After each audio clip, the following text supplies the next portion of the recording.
네, 안녕하세요. 반갑습니다. 저는 연세대학교의 학술 연구교수로 있는 한성훈이라고 합니다. 반갑습니다.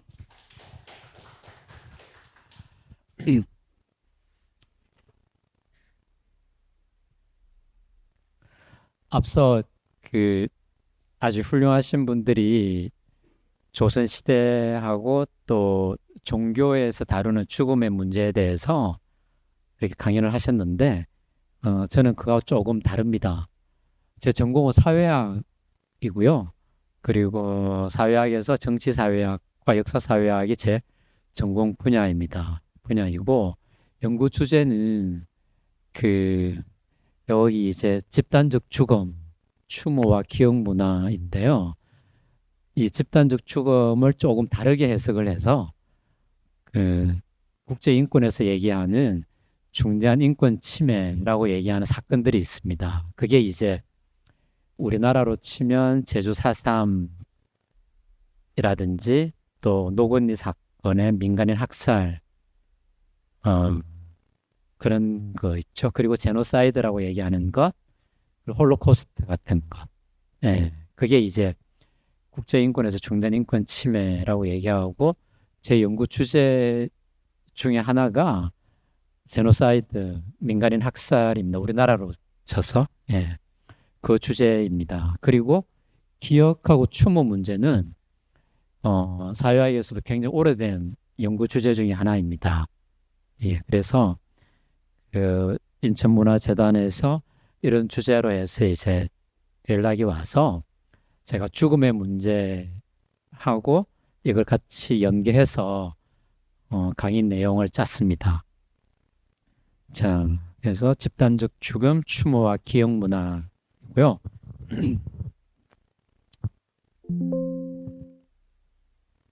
예, 목차는 여러분들이 눈으로 한번 보시면 어, 죽음에 대해 생각한다. 사실 뭐 어, 죽음이 조금 어려운 것일 수도 있고 또 터부시하는 것도 있습니다. 근데 앞서 저기 딱 강의 들으셨죠, 그죠? 예. 그래서 더 이상은 터부가 아니라고 하는 것 전제하에서 강의하겠습니다. 그래서 목차는 여러분들이 한번 쭉 봐주십시오. 죽음, 기억, 집합기억, 그리고 기념, 예, 그죠? 그리고 기억의 매개물로서의 기념물, 그리고 전쟁 기념과 집단 정신, 그죠? 그리고 예, 홀로코스트 문제, 아우슈비츠, 그리고 전쟁 기념물 관련된 사례하고 우리나라 관련된 거 보여드리고, 오늘 강의를 마치겠습니다. 자, 먼저 제가 여러분들에게 당부드리고 싶은 어떤 관이 있습니다. 역사를 보는 관점이라고 할 수 있는데요. 예, 호메로스의 오디세이아에 보면 이런 구절이 있습니다. 과거와 현재는 자기 앞쪽에 있는 것이므로 보는 것이 가능하지만 보는 것이 불가능한 미래는 등 뒤에 있다라고 얘기합니다. 여러분 이 구절을 보면 어떻습니까? 우리가 평소 생각하는 시간의 흐름, 즉 시간이 과거로부터 흘러서 현재에 이르렀고 다시 미래로 갈 것이다. 혹은 미래가 올 것이다라고 하는 이런 시간 관념하고 즉 우리가 시간에 대해서 생각하고 인식하는 그 관념하고 호메로스가 오디세이아에서 얘기하는 좀 다르죠, 그죠? 같습니까? 어떻습니까?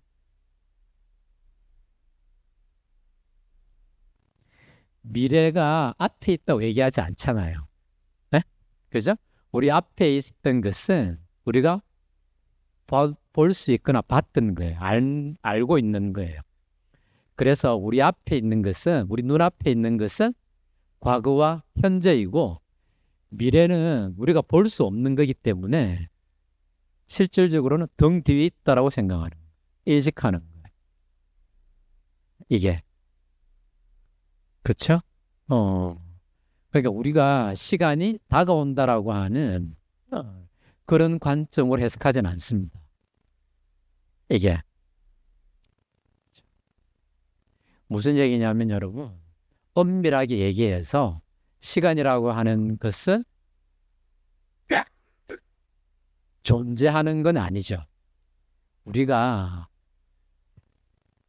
무엇인가를 설명하기 위해서 여기서 우리는 인류가 되겠죠. 그죠? 네, 인류가 무엇인가를 설명하기 위해서 개념적으로 만들어내는 거라는 거예요. 이게 지구가 한 바퀴 자전하는 것을 스스로 도는 것을 자전이라고 얘기하고 그죠? 사람들이 보니까 어제 아침 이즈음에 태양이 떴을 때 지구가 다시 그 자리로 왔네 이런 거죠. 그리고 그걸 24시간으로 쪼개어서 이렇게 설명을 한 거죠. 종에. 태양력도 있고 태음력도 있고 그죠? 예, 여러 가지로 설명하는 방식이 있습니다.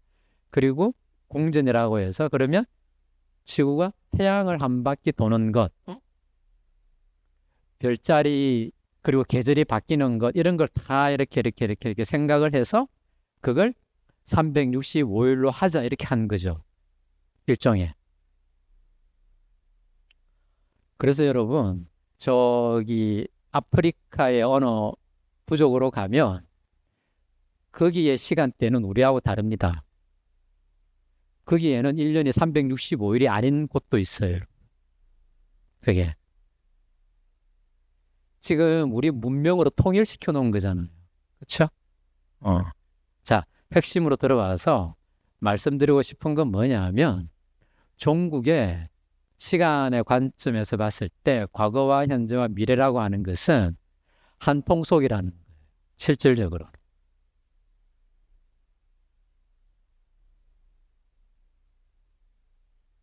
여러분 오늘 태양을 다 보셨죠? 네? 태양 보셨잖아요. 그렇죠? 그러면 우리가 이렇게 얘기하죠. 지금 나 태양을 보고 있어 이렇게 얘기하잖아요. 그럼 엄밀하게 과학적으로 태양이라고 하는 빛이 지구에 왔을 때 얼마나 걸리는지 아세요? 빛의 속도로 8분 20초 정도 걸려요. 그러면 우리가 태양을 보는 게 8분 20초 전에 태양이 사실은.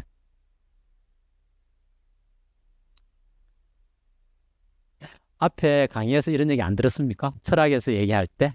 그래서 은밀하게 여러분 현재라고 하는 이 관점을 정의하기가 굉장히 어려운 거예요. 실질적으로는. 그런데 우리가 이제 그렇게 얘기하게 되면 우리의 삶을 설명할 수 없으니까 그냥 우리가 이걸 현재라고 치자 이렇게 하는 거예요. 다. 실질적으로는. 그런데 그걸 제가 지금 말씀드린 이것을 굉장히 큰 역사의 시간으로 펼쳐놓고 보면 과거와 현재와 미래라고 하는 게 실질적으로는 없는 거예요. 이게.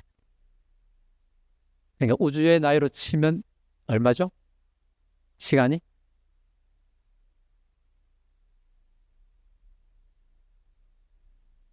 제가 지금 하는 얘기가 뒤에 다 나오는 얘기예요. 그 뒤에 바로 넘어갈 테니까 걱정하지 마시고요. 우주의 나이로 얼마예요? 우주의 나이로 지금 138억 년이잖아요. 즉 우주의 탄생 이후에 지금까지 138억 년이라고 얘기하죠. 그죠? 네, 빅뱅으로 쳐서 지구의 나이 얼마예요? 한 40억 년이 넘었죠. 그죠? 네, 45억 년? 40억 년이 넘었어요. 그렇죠? 그러니까 이렇게 얘기하는 게 뭐냐면 우리가 인간이 인지할 수 있는 과학적으로 인지할 수 있는 어떤 것을 설명하기 위해서 이걸 만들어냈다는 거예요. 제가 하나만 더 얘기하고 더 넘길게요. 뭐냐면 자 우주 얘기가 나왔으니까 보세요. 제가 아까 태양 빛이 지구에 오는 시간을 얘기했잖아요. 그렇죠? 예, 그게 빛의 속도라고 얘기했잖아요. 그쵸? 그 빛의 속도의 단위가 뭐예요? 아, 우리 자동차 달리면 속도계의 단위가 뭐예요? 킬로미터 per hour잖아요. 한 시간에 몇 킬로를 가는가를 속도라고 계산해 놓는 거잖아요, 여러분. 네? 그쵸? 그게 속력이 되는 거잖아요. 그러면 그 빛의 속도는 뭐냐고요? 네? 광년이잖아요. 그쵸? 그 광년이 뭐예요, 그러니까? 킬로미터 per hour가 시속이잖아요. 시속이에요, 그죠? 한 시간에 얼마 간 거리. 자, 그러면 광년은 뭐예요?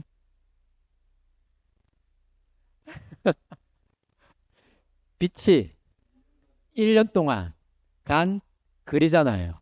그게 1광년이란 말이에요. 그렇잖아요. 그죠? 자, 그러면 우리가 우주에 나갔어요, 여러분. 상상을 해보세요. 우주에 나갔더니 그 빛이 1년 동안 간 거리가 1광년이에요. 무슨 얘기냐면 우주에 나가면 시간과 공간은 동일한 거예요. 이해됐습니까? 네? 그렇잖아요, 여러분. 우주에 나가면 그래서 시간과 공간은 동일한 거라고요. 그게.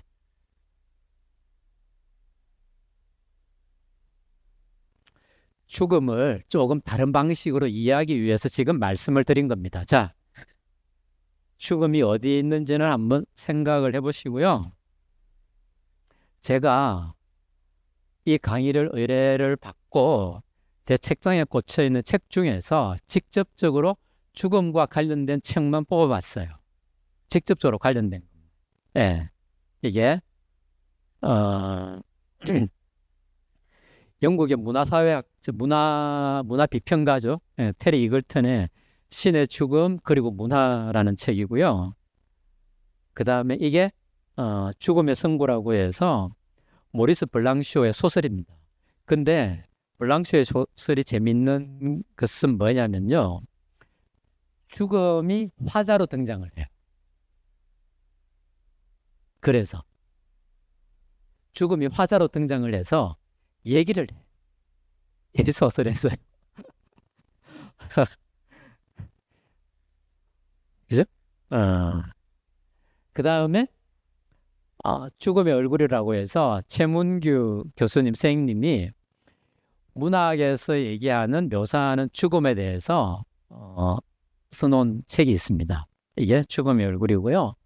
그 다음에 임철규 선생님, 임철규 교수님, 선생님의 죽음 책이 있습니다. 그리고 또 한 권이 있는데요. 이게 엠마누엘 레비나스라고 하는 프랑스 철학자가 있죠, 그죠? 네. 그 철학자의 신, 죽음, 그리고 시간입니다. 자, 이 책은 문화 비평 책이기 때문에 읽기가 굉장히 쉬워요. 한편으로. 그리고 블랑쇼의 소설은 읽기가 굉장히 어렵습니다. 죽음이 화자로 등장을 하잖아요, 여러분. 이게 만만치가 않습니다. 그리고 최문규 교수님 죽음의 얼굴은 문학에서 죽음을 어떻게 다루고 있고 혹은 소설 속의 주인공들이 죽음에 대해서 어떻게 그런 것들을 분석을 해놓은 거예요. 그래서 문학적으로는 이걸 보시면 되고요. 제가 추천을 하고 싶은 책은 이 책입니다. 임철규 선생님의 책인데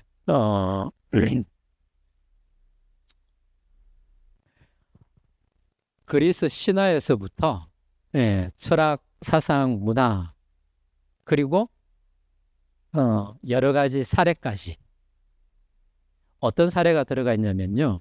기형도라고 알죠, 그죠? 시인, 예, 그렇습니다. 기형도의 죽음, 일종의 또 노무현 전 대통령의 자살 그런 걸 포함해서 굉장히 다양한 죽음의 형태를 같이 다루고 있는 게 이 책입니다. 임철교 선생님의 전공이 영문학인데요. 그리스 비극, 그게 이제 원래 주전공이세요. 뭐. 그래서 자, 그다음 이 책이 레비나스의 신, 죽음, 그리고 시간인데요. 레비나스니까 철학자잖아요. 그렇죠? 그러면 이제 이해가 되시겠죠? 거의 모든 철학자들이 죽음에 대해서 언급을 안 한 철학자가 없어요. 한 번씩은 다 얘기해요. 근데 그 사람들의 공통점이 있는데 그 중에 하나가 뭐냐면요. 반드시 시간을 얘기해요. 죽음의 문제가 시간과 필연적으로 맞닿아 있기 때문에 그런 겁니다. 아까 제가 처음에 말씀드린 거를 그것을 떠올려야 됩니다. 왜? 시간이 지나면, 그죠? 어떤 시간이 다가오면 표현은 여러 가지로 할 수 있습니다만 어쨌든 뭐가 온다? 요게 오는 거예요. 죽음이라고 하는 게 온다는 거예요. 피할 수 없다는 거예요. 네. 그러면 이제 해석을 해야 되는 거예요. 무엇이다라고 말을 해야 되는 거예요. 그래서 많은 철학자들이 다 얘기를 해요. 죽음에 대해서 얘기하고 여기서 죽음은 인간의 죽음이죠. 그렇죠? 그리고 시간에 대해서 얘기하고 동시에 신에 대해서 얘기를 해요. 우리 존재의 근원을 따지면서 신을 아니면 신적인 어떤 것을 끌어들여 와서 설명을 하는 거죠. 그게 대해서. 그겁니다. 제가 강의하는 내용에 이번 시간하고 다음 시간이 마지막 시간인데요. 이 책들의 내용이 조금씩 들어가 있습니다. 그렇다고 완전 짬뽕은 아니에요. 예. 자, 예. 나는 죽음에 대해서 생각합니다. 여기에 나는 접니다. 실제로 죽음에 대해서 생각을 합니다. 제가 1999년도에 우리나라의 민간인 학살을 처음 접했는데요. 그렇죠? 대규모의 학살이죠. 그냥 한두 사람이 어쩌다가 이렇게 죽은 게 아니고 국가, 정치 권력의 어떤 것에 의해서 대규모 집단으로 학살된 사건을 얘기하는 겁니다. 그래서 그걸 접한 이후에 여기에 대해서 많이 생각을 합니다. 그렇죠?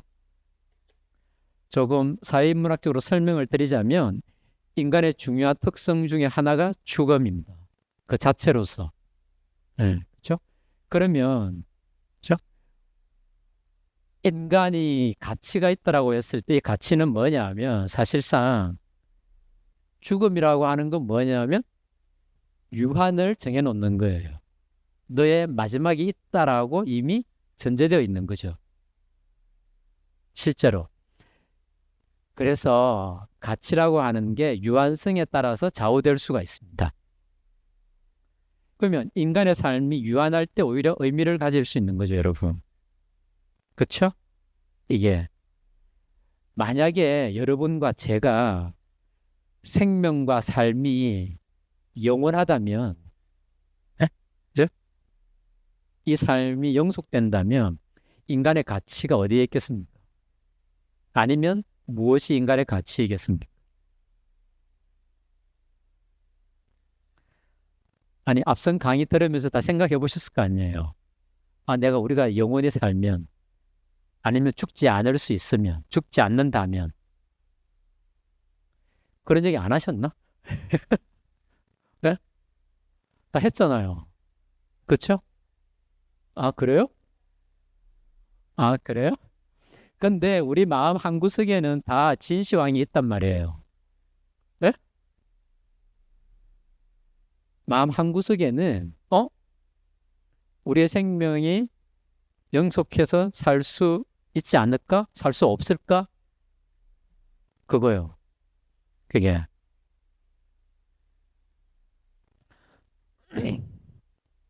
답은 없습니다. 지금은 생각을 한번 해보시라는 겁니다. 일단은, 예, 그렇죠?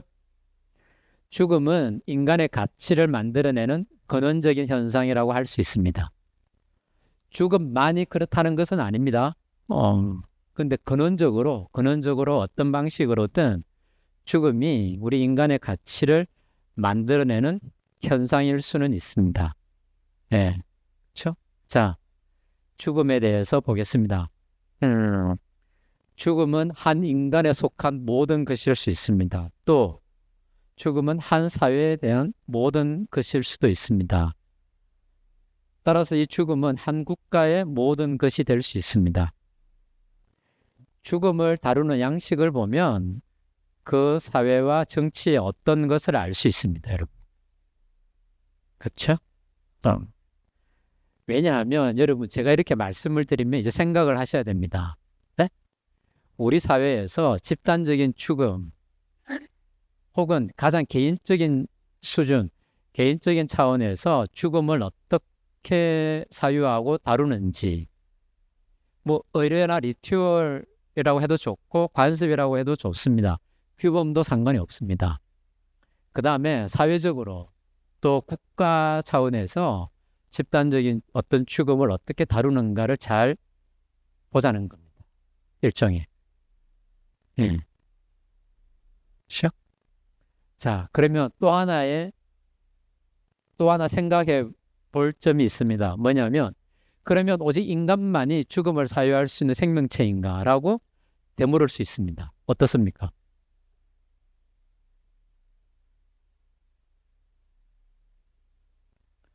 어떻게 생각하세요, 여러분?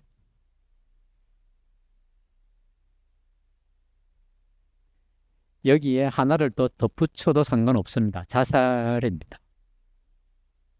다음 주에 자살 얘기를 할 건데요. 죽음의 어떤 형태로서 그걸 말씀을 드릴 건데, 오직 인간만이 자살할 수 있을까요? 아닙니까? 예, 그러면 아니면 어떤 생명체가 있을까요?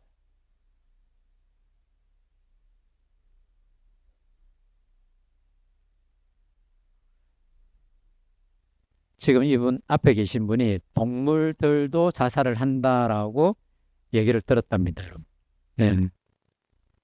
한번 생각해 보십시오. 다음 주에 말씀드릴게요. 어쨌든 여러분 이겁니다.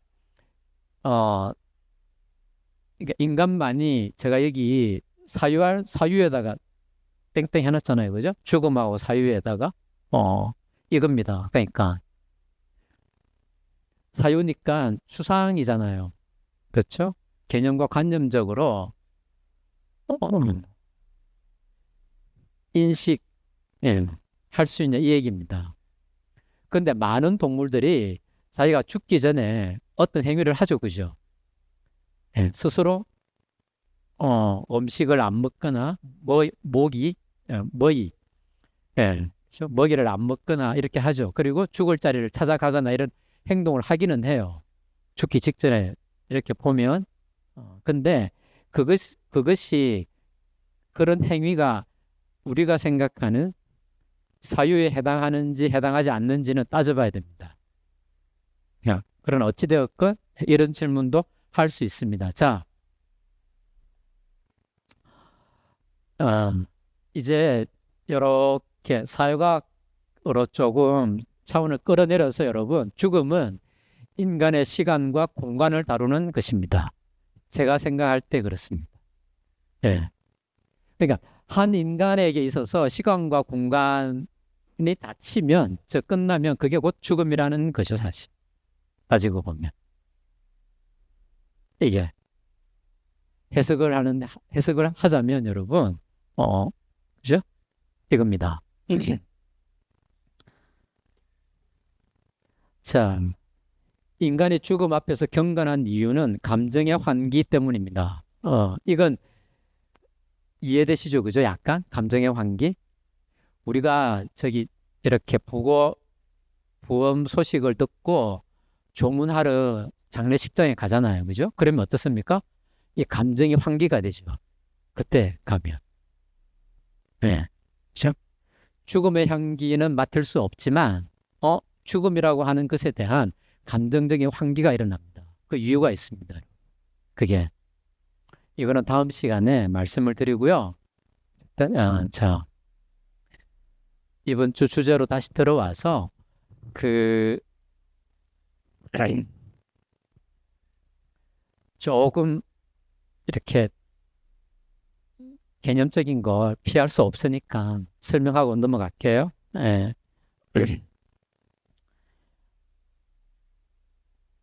추모, 기억이 오늘 강의 주제 중에 있기 때문에 기억에 대해서 먼저 말씀을 드리겠습니다. 기억은 한때 일어난 사건이 현재 개인이나 집단의 하나의 흔적으로 남아있는 것입니다. 자, 여기서 중요한 것 중에 하나가 한때 일어난 사건입니다, 여러분. 거의 대부분은. 그러니까 우리가 기억한다라고 했을 때 아니면 역사의 한순간이 되는 건 뭐냐 하면 전적으로 어떤 특별한 한 장면이 역사의 순간이 되는 경우가 굉장히 많습니다. 그게 우리의 기억도 마찬가지입니다. 왜냐하면 우리 기억은 추상이거든요. 이미지로 남아있는 겁니다. 일종의 무엇인가를 들었어도 그것이 추상으로 남아있는 거죠. 그것 자체로는. 그게 그래서 한때 일어난 사건입니다. 그리고 하나의 흔적으로 남아있는 겁니다, 여러분. 개인 기억이 있을 수 있고 공식 기억이 있고 사회적 기억이 있을 수 있습니다. 이게 조금씩 다른데 이거 이따가 저기 사례를 가지고 설명하면서 같이 말씀드릴게요. 그 중에 하나가 사회적 기억인데 사회적 기억은 사회의 정체성과 역사적 기억 사이의 관계를 탐구하는 데 사용됩니다. 이 기억이라고 하는 걸 사회문학적 관점에서 제일 먼저 분석을 한 학자들이 프랑스 사람들이에요. 네. 베르그송이라고 하는 학자가 있는데요. 사회적 기억 이런 용어를 씁니다. 그 다음에 또 하나 기억 문제에 있어서 오늘날 분석적인 개념으로 쓰는 게 이게 기억의 정치학입니다. Politics of Memory라고 해서 이런 용어를 씁니다. 이게 자, 사건을 기억하고 기록하거나 폐기하는 정치적 수단으로서의 기억을 얘기합니다. 제가 이렇게 말씀을 드리면 어떻습니까? 요거는 공식 기억하고 굉장히 비슷하겠죠, 그죠? 일종의. 네. 그래서 기억의 정치는 어떤 사건의 기억과 기록 또는 삭제된 것에 대한 정치적 의미를 얘기합니다. 이게 필연적으로 과거의 것을 말하지만 결국은 현재와 미래의 정치 권력을 포함하는 게 이 Politics of Memory라고 하는 분석 용어입니다. 왜냐하면 무엇에 관한 또는 어떤 기억이며 누구의 기억인지가 중요하기 때문에 그렇습니다. 이게 자, 예를 들면 국가가 얘기하는 공식 기억이 왜 기억의 정치학이라고 하는 걸 가지고 설명을 하냐면 국가는 임의적으로 선택을 할 수 있어요. 그게 그렇죠? 어떤 기억을 사회적 기억으로 만들 것이며 어떤 기억을 더 부풀리거나 어떤 기억이 더 중요하다고 역사에서 끄집어낼 것이며 그죠? 그런 것과 관련되어 있기 때문에 그렇습니다. 제가 이거는 일반적으로 말씀드린 것이고요. 이 용어가 처음 등장하게 된 것은 홀로코스트 문제와 관련해서 그렇습니다.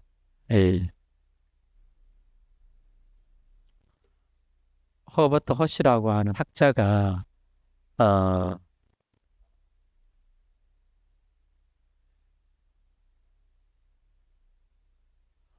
제노사이드 앤드 팔리틱스 오브 메모리라고 해서 제노사이드와 기억의 정치학이라고 하는 책이 있는데요.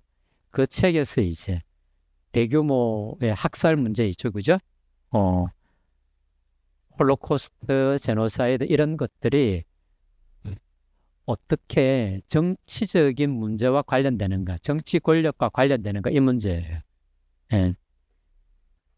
거기에서 나온 용어입니다. 자, 그 다음 보십시오. 이번에 기념에 대해서 얘기하겠습니다. 기념은 일종의 리튜얼도 포함을 하고 있습니다. 그렇죠? 일정하게. 예. 한 사회의 집합 기억은 그 나라가 선택한 기념비, 갈로가 빠졌습니다. 여기 기념비 또는 기념물에 의해 부분적으로 표현됩니다. 국가가 물리적 기념물로서 기념하기로 선택한 것은 무엇이든 또는 기념하지 않기로 선택한 것이 무엇이든 그것은 집단 기억의 지표가 될 수 있습니다. 자, 베를린에 가보시면 베를린 시내 중심가에 가보시면 2차 세계대전 종전 50주년에 홀로코스트 메모리얼을 만든 게 있습니다. 예? 대표적으로. 그렇죠? 그리고 워싱턴 DC에 가면 2차 세계대전 참전 기념몰 그리고 한국전쟁 메모리얼도 있고 베트남 참전 용사 기념몰도 있습니다. 일종의 대규모. 제가 지금 이 사례를 드는 것은 전 세계적으로 굉장히 규모가 크고 어마어마하게 집단적이기 때문에 이걸 제가 사례를 지금 든 겁니다. 자, 기념물은 역사에 대한 사회인식을 반영하고 있고요. 오늘날 전쟁 기념은 그 중에서도 특히 국민국가와 밀접한 관련이 있습니다. 이게 전쟁과 국민국가라고 하는 게 직접적인 관련이 있습니다, 여러분. 자,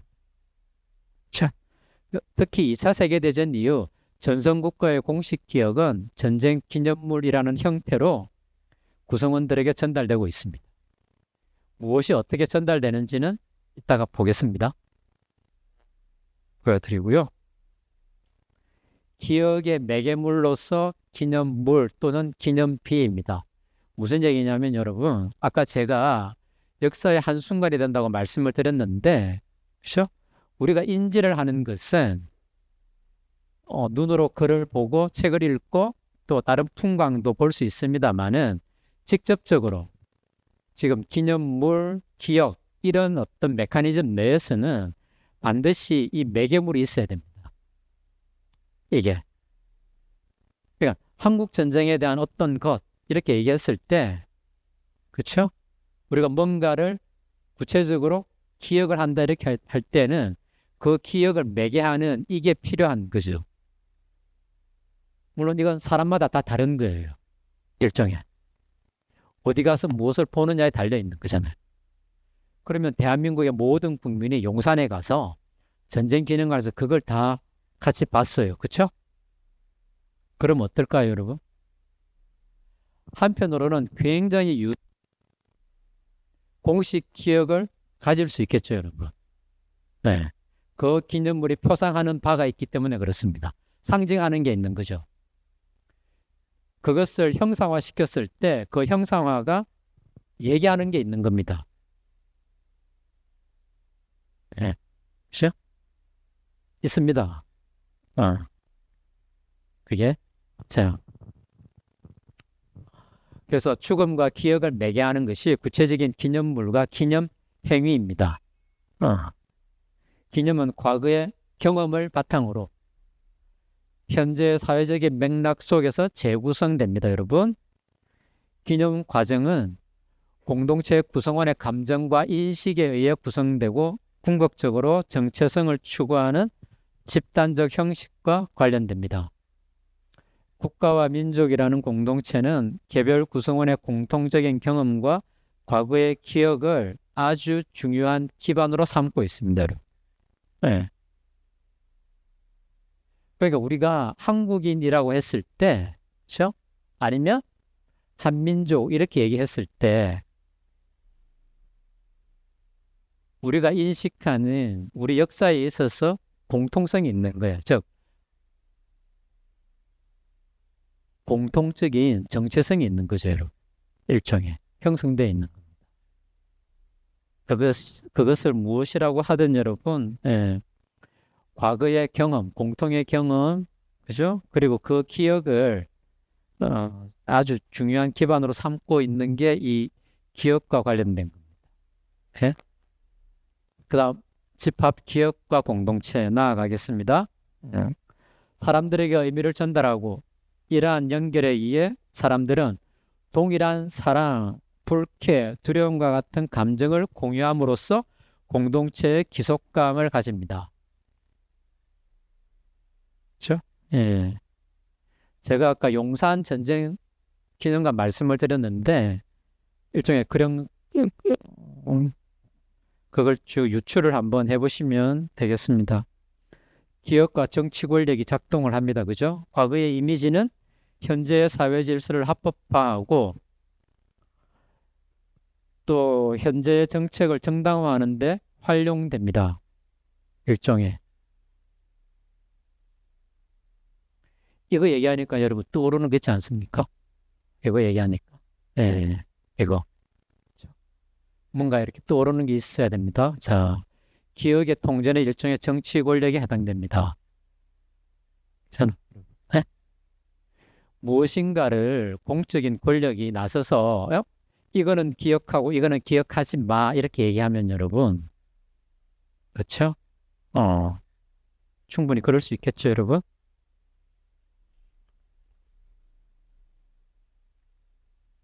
전쟁 기념과 집단 정신입니다. 예. 전쟁 기념관은 예술의 형식을 통해 전쟁에 참여한 국가와 그 군인들을 이상화하는 상징성이 있습니다. 그렇죠? 이것은 국가의 권위와 전쟁의 정당성 그리고 희생자들에 대한 연민을 담고 있습니다. 여러분, 전쟁에 참여한 사람들은 거의 대부분 어떤 방식으로든 영웅으로 불릴 때가 많습니다. 실제로 또 영웅적인 모습으로 전투에 참가하고 죽으신 분들도 많죠. 네, 그렇죠? 그렇지만 또 다 그런 것은 아닙니다. 그러나 어찌되었건 통틀어서 전쟁이라고 하는 것을 통해서 기념관, 기념물로서 그것을 전성시킨다고 했을 때 국가는 그걸 가지고 무엇인가를 만들어내는 겁니다, 여러분. 이게 그걸 이제 집단 정신 이렇게 얘기를 하는데요. 일종의 자, 구체적으로 보겠습니다. 과거를 재현하는 장소로서 기념관을 구성하는 요소들은 전투를 아주 고귀한 행위로 묘사합니다. 그리고 죽은 군인들은 조국을 위해 목숨을 바친 영웅으로 묘사하는 경우가 대부분입니다. 기념물에서 전쟁에 참여한 병사들의 모습은 신이나 종교적인 인물로 바뀔 수 있으며 바뀌는 경우가 있죠. 그죠? 은유입니다. 그죠? 네, 일종의. 그렇게. 그리고 이러한 전쟁은 명예롭고 신성한 것으로 나타납니다. 이거 자체가. 따라서 전쟁에 참전한 군인들은 죽음을 통해 국가와 민족을 지켰고 또 전쟁에서 승리했을 때 오는 논리는 공동체 구성원들에게 국가와 국민에 대한 집단의식을 형성합니다. 일종의.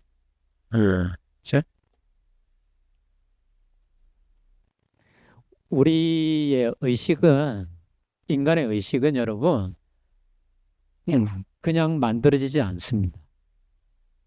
예. 그렇죠? 특히 가시적으로 눈에 보이는 어떤 것에 의해서 형성되는 경우가 굉장히 즉각적이죠. 이게. 왜냐하면 구체적으로 설명을 할 필요가 없거든요. 물론 이제 설명을 하는 경우도 있지만, 그죠? 추상화시켜서 형상화시켜서 뭔가를 만들어 놓기 때문에 설명을 하는 경우도 있지만, 근데 또 설명 없이도 어떤 기념물, 동상 이런 걸 이제 딱 보면 저것이 무엇을 상징한다 라고 우리가 적극적으로 이해하는 경우가 굉장히 많습니다. 일종의. 그리고 거기에는 이제 이렇게 정신이 들어가 있고 집단의식을 형성을 합니다. 하게 되어 있습니다, 여러분. 자, 네. DC에 저희 가보시면, 어, 미국 국회의사당이 있죠. 그죠? 국회의사당이 있고, 국회의사당 중간쯤에 워싱턴 마뉴먼트 있죠. 연필탑이라고 있습니다. 마뉴먼트가 있고, 그 다음에 다시 쭉 오면, 링컨 메모리얼 건물이 있죠. 그죠? 링컨 동상이 있는. 그래서 그게 이제 그 워싱턴 DC의 주요 그 거리죠. 일종의. 그리고 그 옆으로 해가지고 내셔널 몰이 있습니다. 자연사 박물관부터 해서 홀로코스트 뮤지엄도 있고 뭐 굉장히 많은 이제 것들이 거기에 다 있는데 거기에 여기 보시면 2차 세계대전 참전 기념물이 있습니다. 이거 여러분 보셔야 되는데 이거 굉장히 좋은 건데 어떡하지? 아, 위에서 찍은 게 있는데 이거? 아, 네? 그럴까요? 그러면 일찍 쉴게요. 예, 잠깐 쉬었다가 다시 하겠습니다.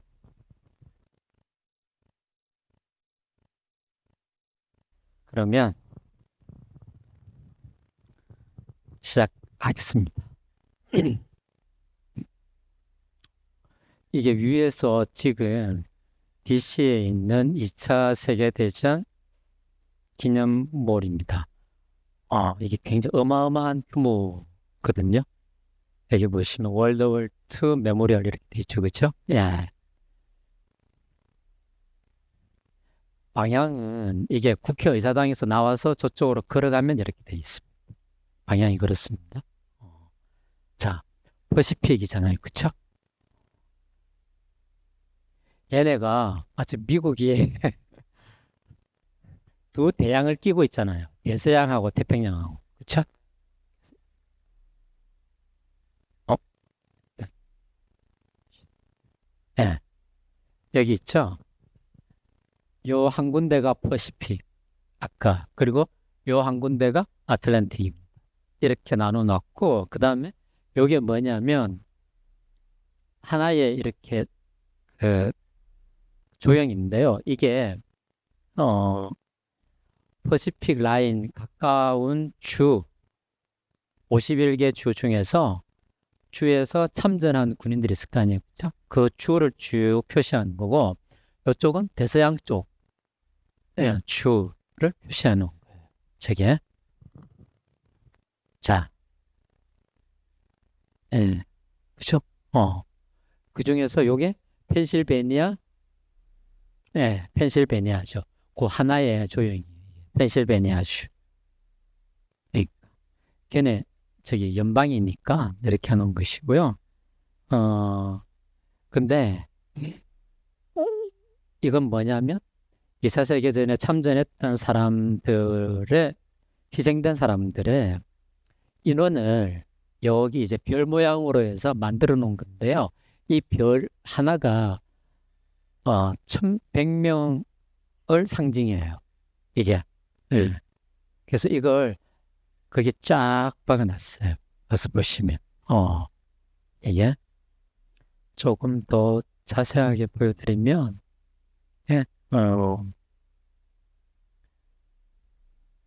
규모가 여기서 보면 이렇게 작아 보이는 듯 하지만 가서 보시면 이게 엄청납니다. 왜냐하면 왜 그렇겠어요, 여러분? 단순하게 규모가 크다 이 정도가 아니고 2차 세계대전은 미국이 전성 국가예요. 그죠?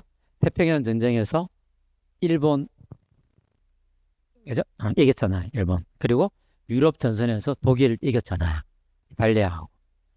그래서 2차 세계대전 최대의 전성국이 미국이기 때문에 그게 걸맞게 여기 기념, 참전몰이 이렇게 조성이 되어 있습니다. 어마어마하게. 자, 이거 보시고요. 그 다음에 거기에서 조금 더 이렇게 링컨 메모리얼 앞으로 쭉 걸어오다가 오른쪽으로 보면 베트남 전쟁 기념 물이 있습니다. 이게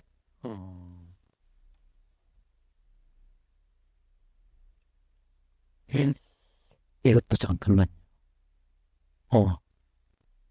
나오네요. 그쵸? 예. 자, 베트남 전쟁은 미국이 승리한 전쟁이 아니에요. 실질적으로는 패전한 그죠?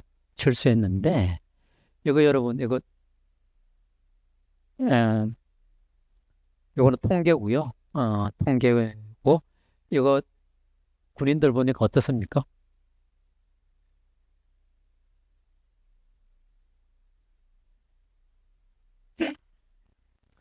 그냥 아무렇게나 이렇게 만들어 놓은 거 아니에요. 이게 지금 불빛 때문에 잘 안 보이시죠? 다 똑같이 보이죠? 근데 자세하게 이미지를 딱 보면 백인이죠. 화이트맨 솔저잖아요. 백인이고요. 그렇죠? 이 사람은 흑인. 그죠? 네. 아프리칸이고 그다음에 이 사람은 히스패닉이에요. 이게 그래서 베트남 전쟁에 참전했던 미군들을 이렇게 세 병사로 해서 이렇게 형상화를 시켜놨고 통계치는 이렇습니다. 참전 군인들 예. 83년에 완공이 되었고요. 58,191명의 이름이 들어가 있습니다. 어디 들어가 있냐면 자 여기에 보시면 예. 여기에 이름이 등재되어 있습니다. 이게 어 되어 있는데 잠깐만요. 또 하나가 안 나오네. 이게 또 실수했나 보다. 음, 그 이것도 유승에서 찍은 사진이 있는데요. 지금 보여드릴게요. 잠깐만 기다리세요. 봅시다.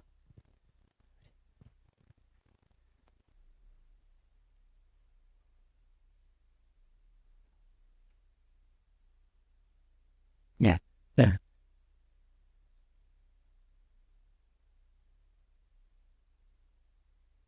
이런 음, 오, 1번입니다. 아니야, 이거 안 나오고 있어. 이건 다 했는데 제대로, 그치? 예. 뒤에 두 장 날리고, 아니, 그게 나와야 돼. 예, 예, 그치, 임시. 그래서, 여러분, 이게 보시면, 자, 이건데요. 여기 보시면, 요게 평지예요. 요 전체가 평지예요. 요게 평지고, 여기가 밑에서부터 쭉 걸어 들어가면 깊이 들어가게 돼 있어요. 예. 쭉 깊이 이제 쭉 밑으로 들어가는 거예요. 땅속으로 들어가듯이 밑으로 쭉 펴저기 보시면 폭이 높잖아요. 그쵸? 예. 그래서 그런 식으로 형상화 시켜서 쭉 만들어 놨고요. 벽은 아까 그 참전 군인들이 봤던 그 벽이에요. 그게, 그래서 이게 이미지가 다릅니다. 그 만들어 놓은 것 자체가 굉장히 다르고요. 형상화를 시켜 놓은 게 베트남 전쟁은 미국이 참전해서 굉장히 많은 곤혹을 치렀고 실질적으로 패배한 전쟁이기 때문에 2차 세계대전 상징물하고 그쵸? 그 자체가 다른 그죠? 이게 어. 이걸 이렇게 들어가서 보시면 여기 그냥 너프로 빨려 들어가요. 여기 이렇게 쭉 그냥 항소로 들어가는 느낌이 그렇게 돼 있고요. 그 다음에 예, 요 사진입니다. 이렇게 돼 있습니다. 이렇게 쫙 이게 음, 승리한 전쟁의 어떤 기념물로 만들어진 게 아니에요. 그래서 이렇게 자 보시고 요건 뭐냐면 한국전쟁 참전병사 베테랑스라고 돼 있죠. 그죠? 네, 기념물입니다. 이게 음, 자, 이 조각상 중에 뭐냐면 먼저, 예, 이거 여러분 어떻습니까? 다 이게 군인들이 지금 다 비슷한 옷을 입고 있잖아요, 그쵸? 와, 이게 뭘까요?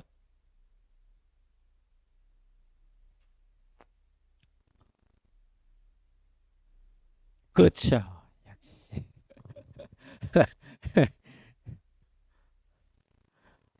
군대 갔다 온 저는 정확하게 알고 있습니다만 판초우입니다. 정확하게. 예, 그렇죠? 아까 베트남 전쟁 때 군인들 입었던 군복하고 다르잖아요. 밀림에서 입었던 애들하고 군인들하고 우리나라에 와가지고 참전 군인들 입었던 거하고 다르잖아요. 그렇죠? 딱 보면 이게 판초우이거든요. 네, 판초우이인데 이 병사들의 얼굴이 굉장히 이상하게 좀 돼 있어요. 예. 저게 백인인지, 저게 흑인인지, 그죠? 저게 히스패닉계인지 알 수 없이 약간 중성처럼 저렇게 만들어 놨어요. 이게 다 이 얼굴은 아니지만 이런 방식으로 얼굴을 조형을 해놨어요. 저기에. 자, 그리고 벽이 있는데 이게 그, 이거부터 설명을 드려야 되구나.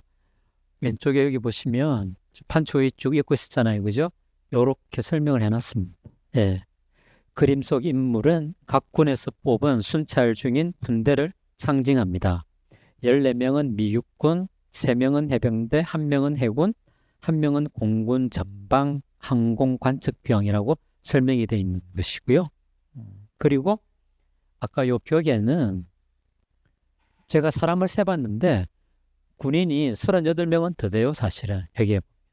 네. 근데 일부에서 설명은 이제 38명의 군인 38선을 상징하는 게 아닌가 이런 식으로 설명이 되어 있는데 그건 조금 부정확합니다.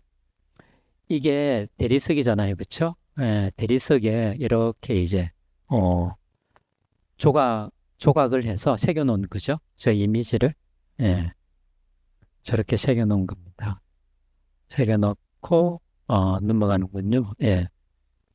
그래서 한국전쟁 같은 경우에 미국에서 한국전쟁을 대표 담론으로 따지면 뭐라고 얘기하냐면, 포 같은 전쟁이라고 얘기합니다. 잊혀진 전쟁.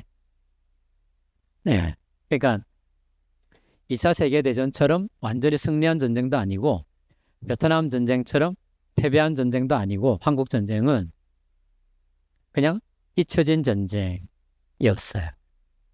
그게 참 물론 이런 역사 해석에 대해서 오바마 대통령 때 약간 정치적으로 왜 한국 전쟁이 우리한테 잊혀진 전쟁이지?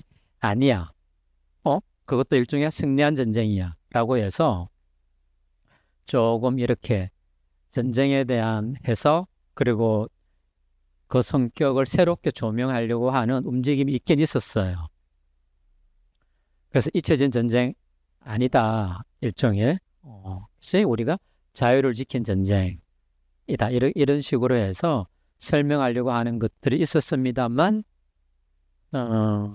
어쨌든 기본적으로 예, 한국 전쟁은 미국에서는 잊혀진 전쟁이었습니다. 자, 자,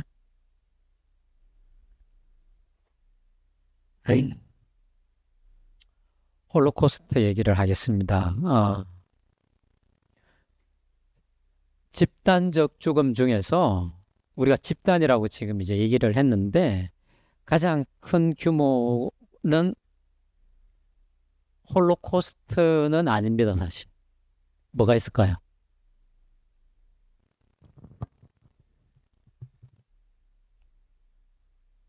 뭐가 하나 있습니다. 네? 아니, 아우슈비츠는 수용소고요. 수용소이고,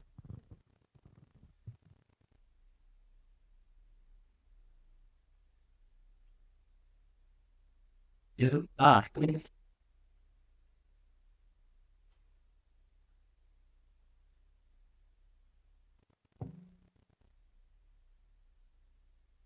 대답을 하시네.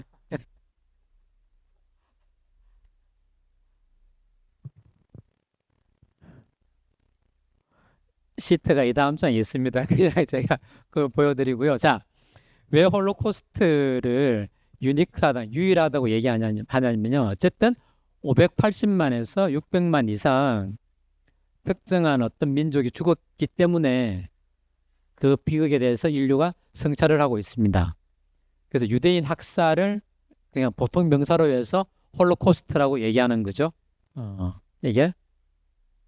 자, 근데 홀로코스트와 관련해서는 기념물 혹은 기념비, 기념 자체가 세 가지 형식이 있습니다.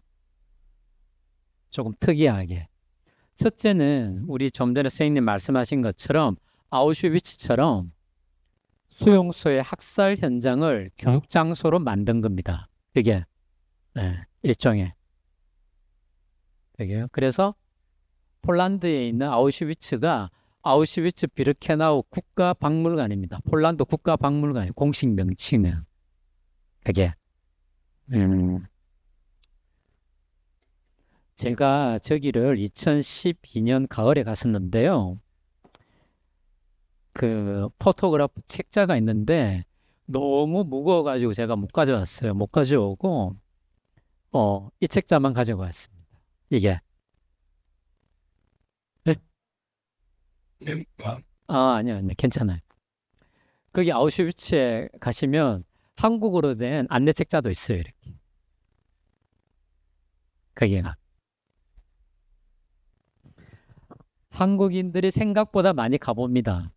왜냐하면 폴란드 여행을 여행사에서 하면 꼭 아우슈비츠를 끼워 넣어놔요. 그게 홀로코스트의 어떤 대표격으로 전 세계에 알려져 있고 또 규모 면에서도 실질적으로 그렇습니다. 그래서 그렇게 돼 있고요. 그리고 그러니까 현장 그 자체를 보존하면서 일종의 기념관인데 공식적으로는 박물관이고 교육 장소로서 널리 쓰이고 있습니다. 두 번째 형식이 어떤 게 있냐면 작품으로 형상화한 예술 작품들을 가지고 있는 주디시 뮤지엄이 있습니다. 이게. 자, 그러니까 어떤 유대인 학살을 예술 작품으로 형상화를 시켰잖아요. 그죠? 근데 그걸 이렇게 그냥 아무렇게나 둘 수는 없는 거죠. 전 세계의 주요 도시에 가보면 주디시 뮤지엄이라고 해서 유대 박물관들이 따로 있는데 거기에 이 홀로코스트와 관련된 예술 작품들이 많이 들어가 있습니다.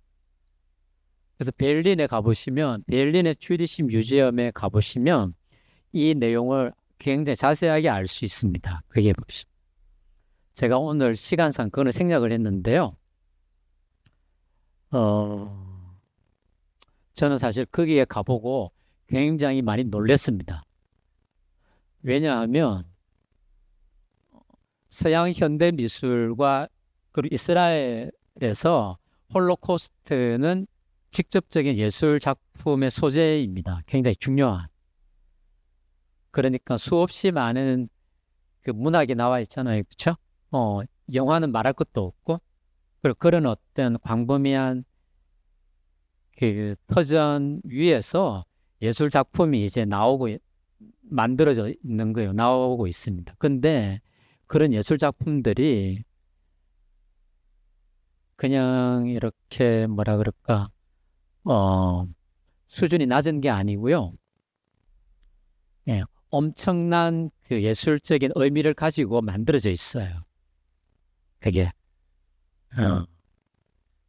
그래서 여러분들이 베를린을 가시면 지금 말씀드리는 거하고 또 말씀드릴 건데 꼭 한번 가보셔야 됩니다. 예. 죽음으로부터 환기되는 것은 감정이고 이것은 또 다른 힘을 의미합니다. 죽음을 형상화한 작품은 다시 말해 예술은 감동의 영역에 있습니다. 이거 자체가. 그러니까 비극을 어떤 방식으로 형상화할 것인가가 예술의 고민이잖아요. 그렇죠? 그리고 만들어진 그 형상화된 작품은 결국 보는 사람들에게 감동으로 다가가는 거죠. 그게 예, 일종의 비애라고 해도 좋고 비극이라고 해도 상관없습니다. 또는 어떤 고통이라고 해도 상관은 없습니다만 어떤 방식으로든 그런 방식으로 유대인 학살을 형상화시켜서 만들고 있는 겁니다. 예. 또 하나 작품은 뭐냐면 공공장소에 설치하는 기념물, 기념비가 있습니다. 예. 그 대표적인 게 베를린에 있는 브란덴부르크에 있는 홀로코스트 메모리얼입니다. 이게 이거는 제가 책자를 가져왔는데요. 이겁니다. 이게 예.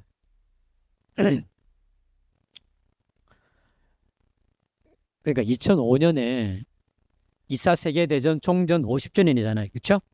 50주년이니까 독일에서 그러면 종전 50주년으로 무언가를 해야 되겠는데 뭘 할까라고 해서 논란이 이제 일기 시작했어요.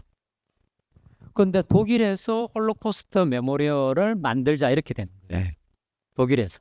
이스라엘에서 만들자 이렇게 된 게 아니고 그것도 브란덴부르크라고 해서 베를린에서 가장 위치가 좋은 금싸라기 땅이죠. 일종의. 거기에 이 홀로코스트 메모리얼을 만들게 됐습니다. 저기. 그래서 홀로코스트는 여러분 이렇게 대표적으로 세 가지 방식의 기념물, 예술 작품, 또 기념 장소 이렇게 되어 있습니다. 제가 지금 베를린 중심으로 말씀을 드렸는데 홀로코스트 메모리얼은 전 세계에 흩어져 주요 도시에 다 있습니다, 여러분. 네, 정말로 어마어마하게 많이 있습니다. 자, 이게 제일 처음에 말씀드렸던 아우슈비츠 비르케나우 수용소입니다. 이게요. 이 사진은 여기 제가 안 보입니까? 이거 제가 와서 찍은 거예요. 네. 아까 그 한글판 안내책자 표지가 요거죠, 그죠? 여기에 나와 있을 겁니다. 예. 여기에 들어가는 입구입니다. 여기 자세하게 보시면 아르바이트 마흐트 프라이라고 돼 있죠, 그죠? 아르바이트 노동이 자유케 하리라, 그죠? 예. 네. 글쎄, 노동이 자유를 줄 것이라, 그잖아요. 노동이 너희를 자유케 하리라. 그 구호가 저기에 딱 걸려 있는 겁니다. 자기가 아우슈비츠 비르케나우 수용소인데 저걸 흔히 아우슈비츠 원이라고 얘기합니다. 이게 자, 이 그림은 1944년에 아우슈비츠 비르케나우 수용소 전체를 나타낸 건데요. 왜냐하면 아우슈비츠는 여기 보시면 자, 보세요. 아우슈비츠 1 돼 있죠, 그죠? 이게 아우슈비츠 1 수용소고요. 그 다음에 여기 보세요. 아우슈비츠 2 돼 있죠, 그죠? 이게 아우슈비츠 비르케나우 수용소입니다. 여기에서 여기까지 한 4km 정도 돼요. 거리상으로는. 그렇죠? 그 다음에 여기 또 노란 거 보세요. 이게 아우슈비츠 3인데 이게 뭐냐면 모노비츠라고 돼 있죠, 그죠? 네. 화학 공장인데 여러분, 아우슈비츠는 수용소만 있는 것이 아니고 엄청난 수용소에다가 수용소를 유지하기 위한 독일 장교 숙소, 사병 숙소, 네? 그 수용소의 지원 부대, 그쵸? 엄청난 배후 산업 단지가 조성되어 있습니다. 그리고 여기 지금 보시면 모노비츠라고 얘기했고 이게 화학 공장인데요. 그리고 여기 보시면 IG 파르벤데 있잖아요, 그렇죠? 네, 이게 뭐냐면 독일의 굉장히 유명한 화학 제조업체예요. 저기 신들러 리스트 보셨죠? 그죠? 예. 그겁니다, 일종의 그런 거예요. 그러니까 아주 값싼 수용소 노동자들의 노동을 그죠? 이렇게 공장에서 싸게 이제 부려먹었잖아요. 그렇기 때문에 수용소 옆에 막대한 산업단지가 있었어요. 이 IG 파르벤이 어떤 회사냐면 여러분, 그 자회사 중에 하나가 다이엘 들어보셨죠? 그 회사예요. 이게. 네. 이 회사. 그리고 여기 모노비치에 누가 있었냐면 우리나라에 제일 많이 알려져 있는 홀로코스트 문학 작가 프리모 레비, 이탈리안 케미스트 있죠? 이탈리안 화학자였던 프리모 레비가 여기서 살아남았잖아요. 그렇죠? 네, 모노비치에 있었어요.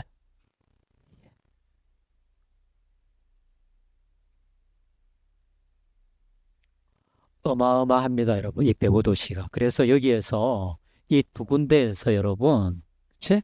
예, 수치는 조금 차이가 있습니다만 거의 250만 명이 사망했다고 얘기하잖아요. 여기에서만. 예? 600만 명 중에서 250만 명을 여기서 학살했다고 얘기하는 겁니다.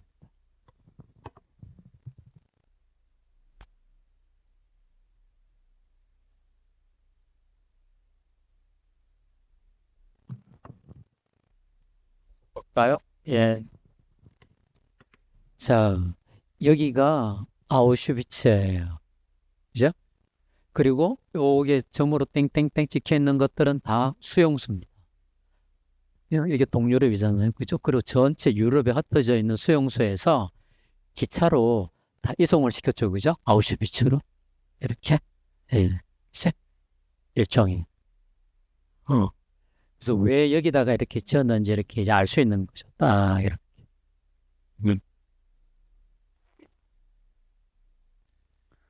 이 사진은 제가 다 찍어 온 겁니다. 예. 이거 인형이죠? 아이가 가지고 온 인형. 예. 보시면 되고요. 이건 뭘까요?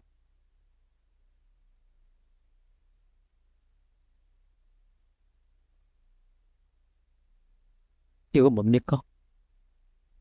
네? 화학탄은 아닌데 가스잖아요. 지클론비입니다. 그렇죠? 이걸 주입해서 가스로 학살한 거죠. 가스실에. 예. 지클론비입니다. 이게 음, 깡통, 지클론비 깡통. 그렇죠? 유대인들이 들고 왔던 가방입니다. 제가 지금 일부만 소개해 드리는 거예요. 신발, 안경, 그리고 의족, 예, 그런 것들이 수없이 쌓여져 있어요. 쌓여져 있고, 그 중에 일부는 실제로 또 미국의 워싱턴 DC에 있는 홀로코스트 메모리얼, LA에 있는 메모리얼 그런 곳에 다 또 나가 있어요. 그것 자체가. 거기에 전시가 되어 있습니다. 이는 자, 여기가 굉장히 중요하고 약간 유명한 곳인데요. 아우슈비츠 원에서 여기가 총살 현장입니다. 이게. 그래서 수감자들 중에서 바로바로 처형을 해야 될 사람들 끌고 나와가지고 여기다 벽에다 세워놓고 총살을 시켰던 곳입니다. 여기. 네. 확인 가능한 생존자들, 여기 수감되었던 사람들의 생존자들이 거기 안에 들어가면 이렇게 전시가 되어 있습니다. 사진으로 전시가 되어 있고요. 이게 아까 보여드렸던 비르케나우 수용소입니다. 여러분 이 장면 많이 보셨잖아요. 영화에 같은 데 보면 기차가 쭉 들어와가지고 기차가 들어와서 여기로 기차가 들어와요. 들어와서 이게 아니에요, 여러분. 바깥이 아니고 안에 레일이 깔려 있는 거예요. 그래서 안에 들어와서 유대인들이 내리는 겁니다. 유대인들이 내리면 선별 작업을 하죠. 선별 작업을 해서 옆으로 이제 막사에 가거나 가스실로 가거나 그렇게 되어 있습니다. 그래서 요 건물은 굉장히 유명합니다. 그리고 여기 타 위에서 딱 보면 여기 전체가 다 이렇게 조망이 대지가 어마어마하게 넓습니다. 대지가. 제가 이건 폭격으로 파괴가 되었던 가스실 일부입니다. 예. 지금 이게 그대로 이렇게 남아 있습니다. 보존되어 있는 거죠. 어.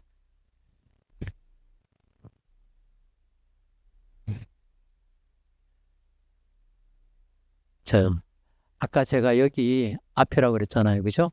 예, 여기 앞인데, 여기에서 끝까지 들어오면, 여기가 이제, 에, 그 비르케나우 수용소의 거의 끝부분인데요. 거의 끝부분에 들어오면, 이렇게 추모하는 기념을 만들어 놨어요. 어떻게 만들어 놨냐면요. 아, 없구나. 예. 어떻게 만들어 놨냐면, 독일군이 죽인 사람이 유대인만 있는 건 아니죠. 그죠? 우크라이나인, 폴란드인, 저기 또 러시아인, 집시, 뭐 굉장히 많을 거 아니에요. 그죠? 네덜란드인, 벨기에인, 뭐 에스토니아인, 뭐 덴마크, 뭐 굉장히 많을 거 아니에요. 그래서 여기 끝에 이렇게 쭉 보면 이게 한 국가인데 25개 민족에 쭉 나열을 하고 추모를 쭉 해놨어요. 되게 끝에 이렇게 쭉 이렇게 보게 되면 그래서 뭔가 상징이 되는 기념물을 내용과 관련해서 의미 있게 만들어 놓은 거죠.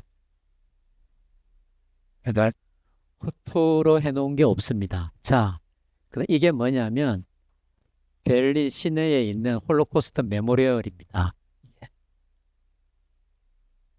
예. 책자를 제가 지금 돌려드렸는데요. 그게 보시면, 그쵸? 앞에 표지에 있듯이, 여러분, 이게 뭐 같습니까? 이게 뭘로 보입니까? 이거, 이거. 요게 요거죠, 여러분? 예, 요게 뭐 같습니까? 예, 예, 예. 무덤. 무덤하고 비슷한데, 선생님, 무덤에 뭐가 들어가죠? 그렇죠. 관이 들어가잖아요. 예? 관이 들어가죠. 이게 관을 형상화한 거예요. 근데 그 책자 표지에 있듯이 이게 다 관인데요. 디자인이 똑같은 관이 하나도 없어요.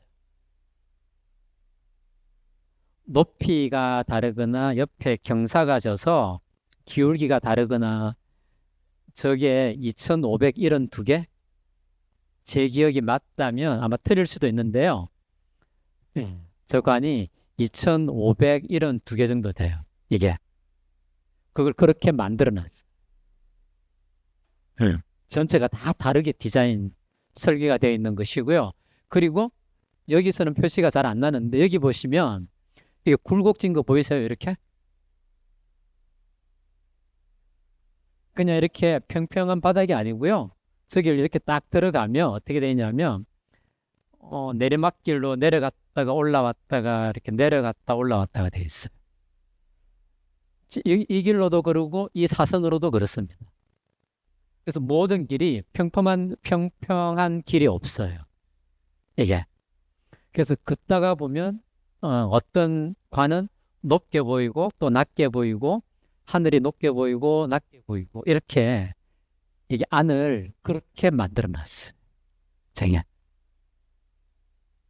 그리고 여기 밑에 이제 지하에 가면 어 기념물답게 밑에 이제 그 이런 거죠. 추적 가능한 사람들의 자료를 찾아서 죽은 사람들의 사진, 그리고 그들을 증언할 수 있는 사람들의 그 구술 증언, 보이스 레코딩을 따서 그걸 쭉 설명을 해놨어요. 자료들을 다 복원을 해가지고 찾아가지고 여기 지하에 내려가면 그렇게도 만들어 놨어요. 예. 어마어마하죠, 여러분? 예. 우리 상상을 약간 초월합니다. 물론 이제 이런 걸 보고 지금은 많이 따라해요. 정해. 그리고 유대인 학살 관련해서 이제 엄청난 그 경제적인 그런 뒷받침이 가능했기 때문에 또 이런 걸 할 수 있었고, 기록 자체도 이제 그렇게 수집이 되어서 이런 것까지 완결성 있게 기념물을 구성할 수 있게 된 겁니다. 예.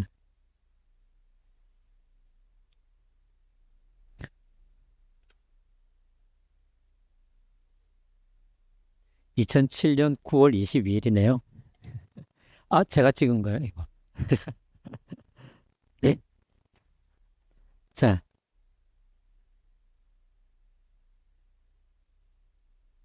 이거는 조금 다른 얘기인데요. 근데 홀로코스트 얘기를 하기 때문에 오늘은 이 말씀을 안 드릴 수가 없습니다. 홀로코스트와 이스라엘 국가에 대한 얘기인데요. 왜냐하면 현재 가자 지구에서 벌어지고 있는 이스라엘의 군사 작전이 있잖아요. 그렇죠? 예. 자, 보십시오. 우리나라 사람이라도 보통은 홀로코스트에 대해서 우리가 다 알고 있어요. 그렇죠? 다 알고 있잖아요. 네? 그것이 이스라엘 국가를 바라보는 어떤 관점을 형성을 해왔어요. 맞죠? 지금의 이스라엘이 어떤 것을 하는 정당성에는 자신들이 겪었던 인류가 두 번 다시 겪을 수 없을 만큼의 어떤 참혹한 비극, 홀로코스트가 있었기 때문에 대외적으로 자신들의 행위를 굉장히 도덕적이거나 정당성이 있는 것으로 얘기했었어요. 저도 약간 이렇게 연구를 하거나 이렇게 자기 책을 내고 쓰다 보면 홀로코스트로 인해서 이스라엘 국가를 긍정적으로 보게 되는 관점을 가질 때가 있어요. 어쩔 수 없이. 이게. 그런데 최근에 여러분 가자 지구에서 벌어지고 있는 이스라엘 작전을 보면 이런 거죠. 팔레스타인에 거주하는 민간인에 대한 학살, 주거지를 파괴하는 것, 그죠? 그리고 경제적으로 봉쇄하는 것, 구호품이 들어가지 못하게 하는 것, 일종의 그런 걸 통칭해서 반인도적인 행위라고 한다면 여러분 지금은 이스라엘 국가와 홀로코스트를 분리해서 봐야 됩니다. 이거. 저는 그래서 그 관점이 명확해졌어요. 네. 이스라엘이 지금 너무 나쁜 짓을 하고 있어요. 팔레스타인 민간에 대해. 팔레스타인이 사람 아닙니다, 여러분. 지역이에요, 그게. 팔레스타인에 거주하는 민간인들에 대한 이스라엘의 대우를 보면, 지금 군사 작전을 보면 명확하게 홀로코스트와 분리해서 지금은 봐야 됩니다. 판단을 해야 될 필요성이 있고요. 또 하나, 미국의 많은 대학에서 최근에 팔레스타인 전쟁, 즉 이스라엘의 군사 작전을 비난하는 학내 시위가 벌어졌어요. 마치 6.8 때 벌어졌던 것처럼.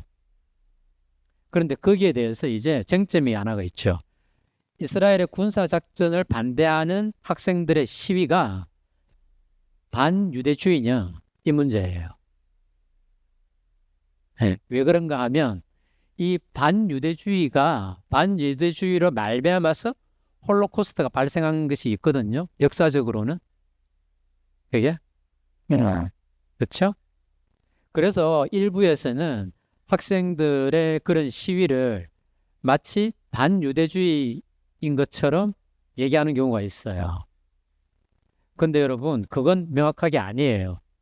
이스라엘을 비판하는 것이 반유대주의는 아닌 거예요, 이게. 따라서 지금 이스라엘의 군사작전을 비판하는 거하고 반유대주의하고는 별개의 것입니다. 이것도. 그러니까 이스라엘 사람들은 그런 두려움이 있는 거죠. 야, 쟤네가 우리를 반대해? 야, 그러면 그게 결국 반유대주의로 나아가는 거 아니야? 반유대주의로 나아가게 되면 그 논리를 타게 되면 이제 그게 홀로코스트와 같은 그런 참상이 벌어진다는 거지. 왜? 유대인이면은 다 죽이게 된다라고 하는. 네. 그죠? 이런 어떤 논리적인 어, 연장선을 가질 수 있기 때문에 일각에서는 이 이스라엘 군사작전에 대한 비판을 반유대주의로 치환을 해서 학생들의 시위를 막고 있는 거죠. 약간 상황이 여러분 복잡합니다. 그런데 이건 명확하게 여러분들이 이해를 하셔야 됩니다. 특히 홀로코스트 문제가 중간에 있기 때문에 이게 그냥 자, 그 다음에 여러분 인류 역사에서 가장 큰 집단 학살은 아메리카 인디안 대학살이에요. 실질적으로 이게 집단으로 봤을 때 그러니까 인종이라고 얘기하든 민족이라고 얘기하든 상관없이 실질적으로는 이렇습니다. 이게 예, 그러니까 그렇죠? 6천만 명 이렇게 얘기를 합니다. 정확한 인원은 알 수가 없습니다. 근데 많은 여러분 당시에 인디언을 죽인 사람들의 인식이 이랬어요. 필 세리던이라고 하는 장군이 미국 대평원에서 원주민과 버팔로 학살을 주도한 인물인데요. 선한 인디언은 죽은 인디언 뿐이다 이렇게 얘기합니다. 예. 그러니까 이건 그냥 무작위로 다 죽인 거예요. 일종의. 자,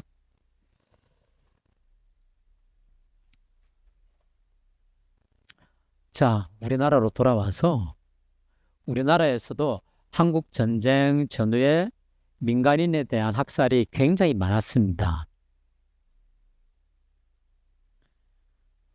그걸 지금 다 할 수는 없는데요. 네, 다 할 수는 없고요. 그러니까 이런 거죠. 한국의 군인과 경찰이 한국의 국민을 죽인 경우도 있고요. 또 북한이 남한을 점령했을 때 남한의 국민들을 죽인 경우도 있고요.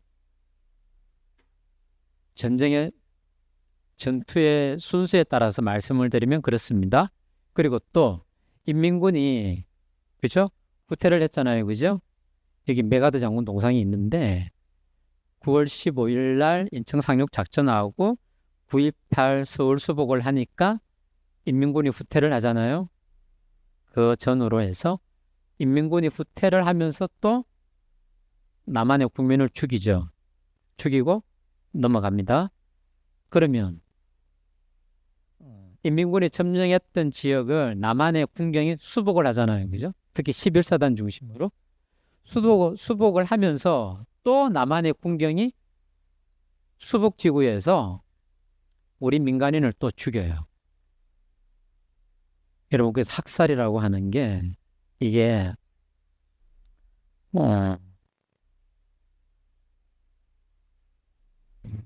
뭐라고 말씀을 드리기가 참 어렵습니다만 어쨌든 양상은 그렇고요. 제가 마지막에 네 번째 말씀드린 학살의 유형 중에 하나가 거창 사건입니다. 지금 여기 깨졌는데요. 거창 사건은 1951년 2월 9일부터 11일 사이에 경남 거창군 신읍면 6개리 마을에서 국군 11사단 구연대 3대대 병력이 그 마을 주민 719명을 학살한 사건이에요. 한 문장으로 정리하면 그렇습니다. 학살과 관련해서. 근데 그 719명 중에 부녀자, 어린아이, 노인, 이런 분들이 굉장히 많았던 거죠. 그래서 이 사건은 51년이니까 전시 국회잖아요. 전시 2대 국회였어요. 부산에 국회가 있었는데 이미 전시 2대 국회 때부터 문제가 됐었어요. 그래서 그 이후에 쭉 다른 사건이 또 전개가 됩니다. 자, 어찌되었건 그게 거창 사건이고요. 참, 이 비석이 보이죠, 그죠? 이게 위령비예요. 네? 그죠? 네. 이게 위령비를 세웠던 곳이고, 이게 지금 쓰러져 있잖아요, 그렇죠? 왜 쓰러져 있겠습니까? 아, 어떡해, 선생님. 누가 그러셨지? 관리를 안 해서 그렇다고요? 아닙니다. 왜냐하면 이거는 비문을 세운 내역을 설명을 해놨어요. 이따가 말씀을 드릴게요. 자, 이렇게 되어 있는데요. 관리 안 해서 그렇겠습니까? 또 이렇게 되어 있잖아요. 지금도 이렇게 되어 있잖아요. 네? 거의 지금이에요. 거의 지금. 그쵸? 그죠? 그러면 지금도 뉘어놨잖아요. 네? 이때도 뉘어졌어.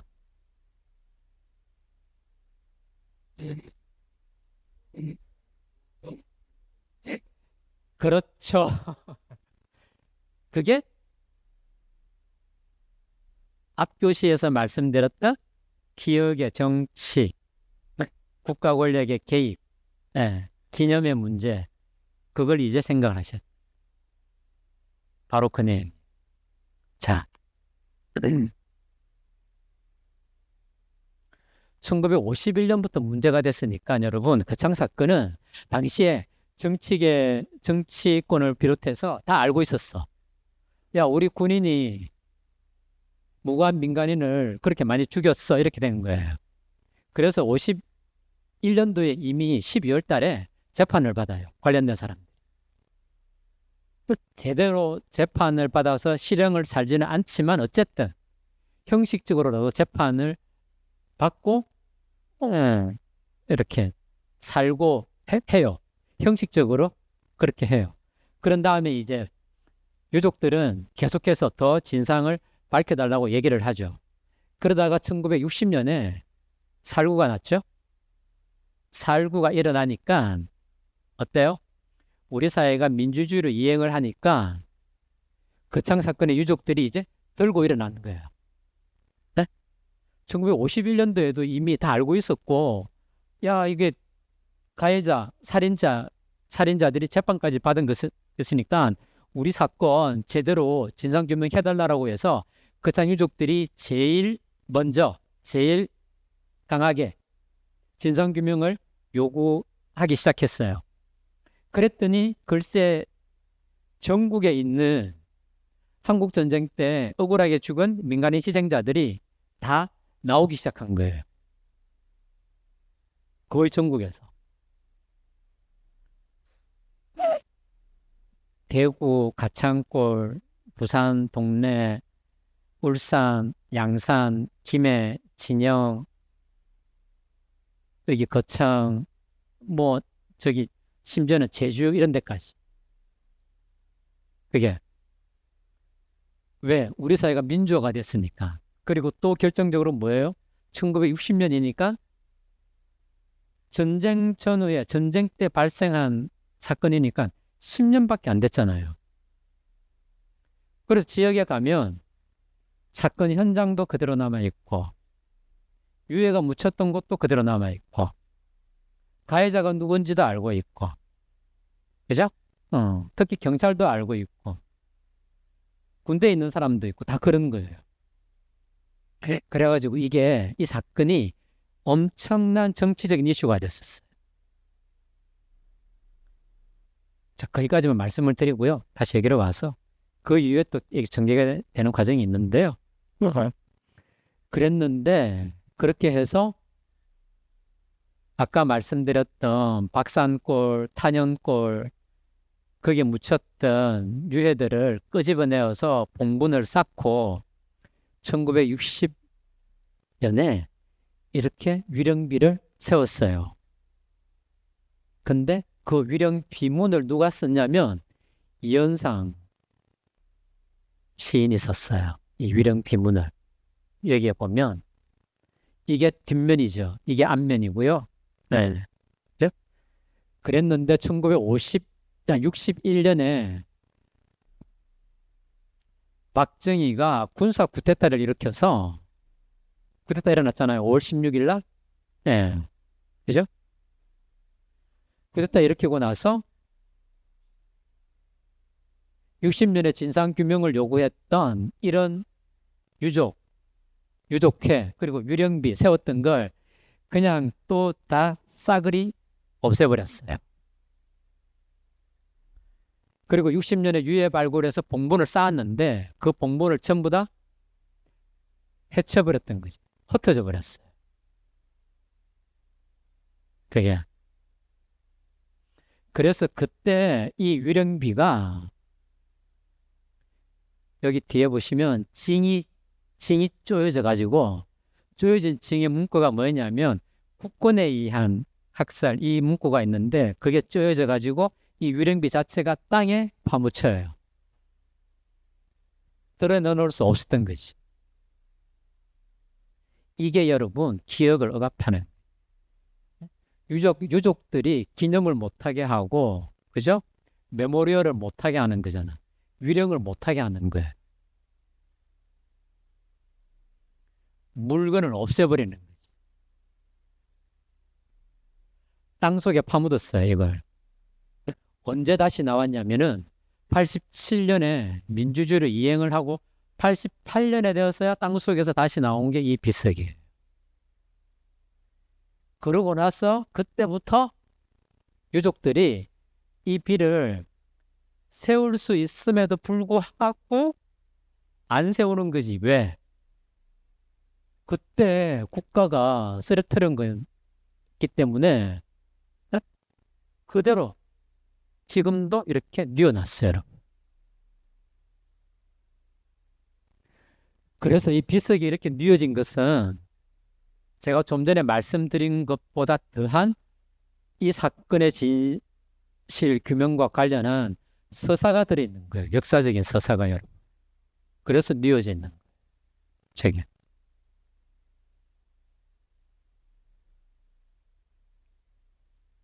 자, 대규모 참사, 집단의 죽음인데요. 여러분들이 기억하는 걸 한번 생각을 해보십시오. 예. 여러분, 그쵸? 기념물도 좋고, 또 어떤 형태의 예술 작품도 좋습니다. 무엇을 기억하고 어떤 인식을 가지는지 여러분들이 한번 생각을 해보시고요. 그 다음에, 또 중요한 게 하나 있는데요.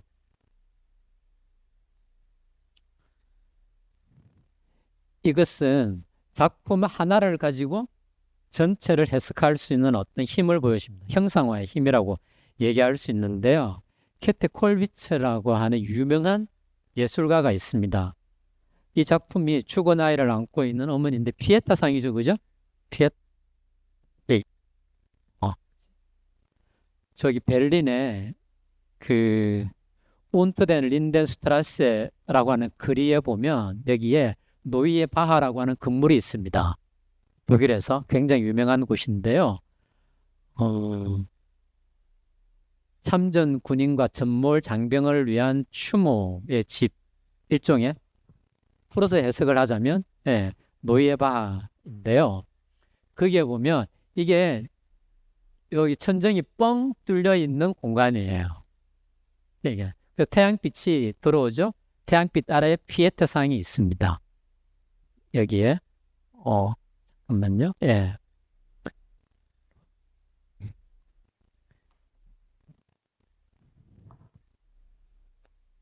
이 사람이 캐테 콜비츠예요. 우리나라 예술계에도 굉장히 큰 영향을 많이 끼쳤습니다. 조각과 판화에서. 이분 작품을 딱 보면 여러분 금방 알 수 있습니다. 그게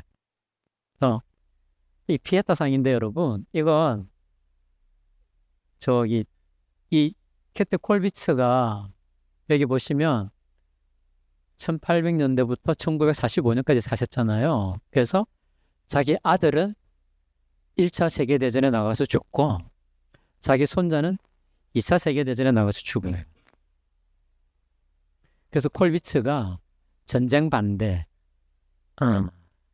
자, 아기를 안고 있는 그림부터 해서 그런 걸 판화와 조각을 굉장히 많이 만듭니다. 아주 비통한 비참한 가운데 그걸 이렇게 만들어내는데요. 이게 아무런 설명도 없고 이 작품 하나만으로 이 비극을 보여주는 피에타상이 많잖아요, 여러분. 그죠? 미켈란젤로 저기 피에타상부터 몇몇 작품들이 있긴 한데 그 죽은 아이를 안고 있는 어머니 상이 있습니다. 예? 그 다음에 요것은 옆에 있죠, 그죠? 예, 비통한 부모입니다. 조각상인데요. 콜비치의 상입니다. 예. 예. 다른 많은 설명이 없습니다, 사실. 이게, 네? 자, 시간이 다 돼갑니다. 지식에 대한 얘기는 저기 다음 분에도 할 수 있는데요. 가고요. 그리고 자, 여러분 주 강의를 위해서 생각을 해오셔야 됩니다. 자신의 죽음과 그 형식에 대해서 한번 생각을 해보십시오.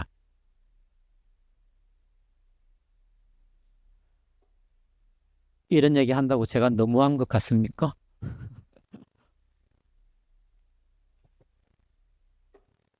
피할 수 없기 때문에 자, 예. 저는 제가 어떻게 죽고 싶은지 제 죽음의 양식을 가지고 있습니다.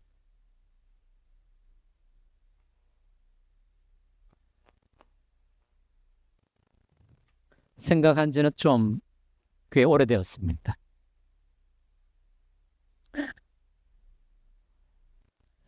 다음 주 강의와 주제와 직접 관련이 있기 때문에 여러분 자신의 죽음과 그 형식, 양식에 대해서 생각을 하시고요. 그 다음에 이건 숙제입니다.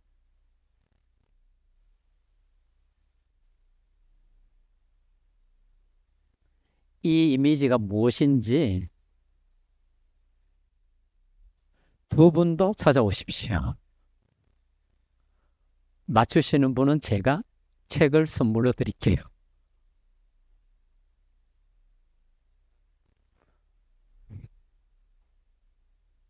다음 주 강의와 관련이 있습니다. 네. 이거 보이시죠? 요게 요겁니다. 요거. 네.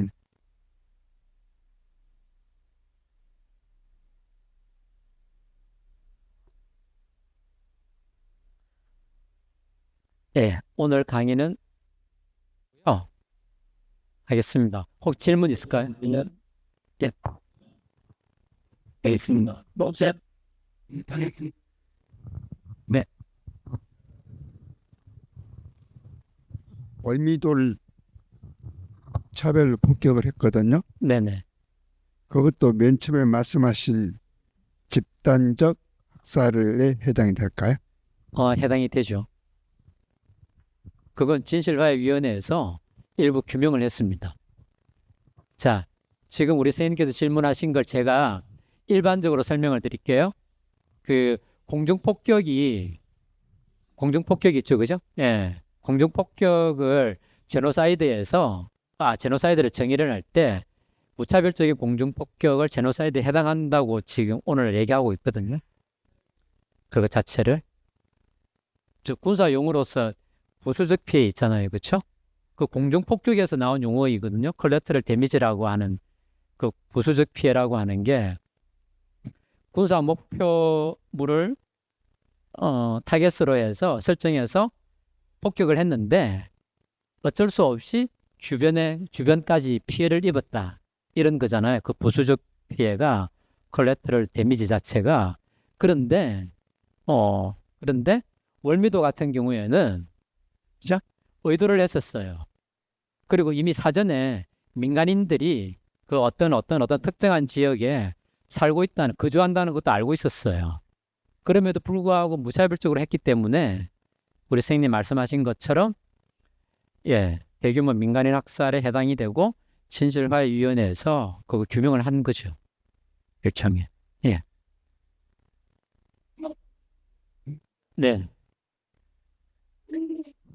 그 전역을 하면서 가령 켈러 부대가 예, 켈러 부대. 예. 예, 켈러 부대가 이제 항해도 왔다 갔다 하면서 이제 전과를 올렸죠. 네. 예. 그런데 이제 그게 일사후퇴가 되면서 네. 다시 또 이 뭐야 강화 같은 데가 또 이제 이 북한의 수중에 들어간 거죠. 네. 그런 과정에서 이 민간인들이 많이 학살을 당했어요. 네. 그런 건 또 어떻게 이해를 해야 될까요? 선생님, 그건 제가 그런 문제의 전문가로서 그 민간인 학살이죠. 다. 예. 자, 켈러 부대는 여러분 유엔이 운용했던 정보 부대 이름이 켈러 부대예요. 그리고 켈러 부대로 이렇게 재편되기 전에 우리나라에서도 운용했던 정보 부대가 있고 굉장히 다양한 해군에서도 운용한 정보 부대가 있고 이제 첩보 부대라는 이름으로 여기 도서 지역에 굉장히 많이 있었어요. 그래서 그 부대가 51년 중반 지나고 나서부터 이제 유엔의 정보 부대로 통합이 되는데 그게 켈러 부대입니다. 일종의. 지금 우리 선생님께서 그거 말씀하셨는데 그 켈러 부대의 작전 중에 민간인 학살이라고 얘기할 수 있는 사건들이 굉장히 많이 일어납니다. 그리고 제가 강화와 관련해서는 따로 그 중에 일부를 이렇게 책으로 쓴 게 있습니다. 예. 그건 필요하시면 제가 다음 주에 좀 자세하게 말씀을 드리겠습니다.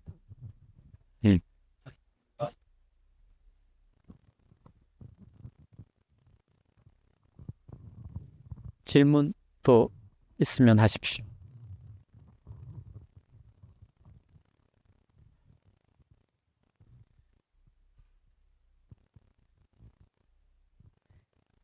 이 숙제 힌트 안 드려도 되겠죠? 드려야 되나요? 아까 앞에 강의했던 거와 관련이 있습니다. 앞에 말씀드렸던, 제일 처음에 말씀드렸던 거. 우주와 관련이 있습니다.